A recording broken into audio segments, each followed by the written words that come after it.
Правительством определена большая программа по развитию аквакультуры на ближайшие годы.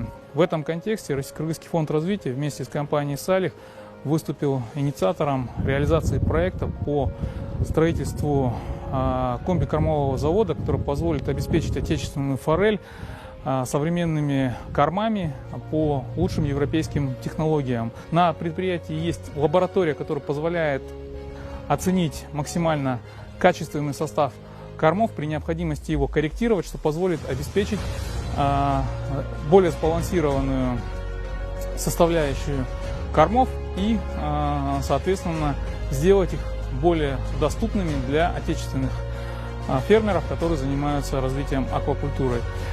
Производительность нового завода после его завершения составит 3600 тонн в год, а себестоимость произведенной продукции будет ниже порядка 30%, чем европейские аналоги.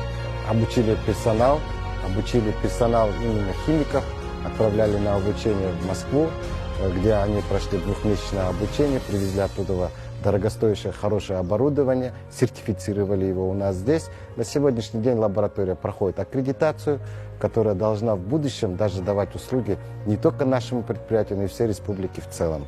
Я надеюсь, что в течение где-то сентября-октября мы начнем уже выдавать корма. Таким образом мы поможем не только нашим фермерам, но и российскому рынку для потребления качественной, хорошей форели.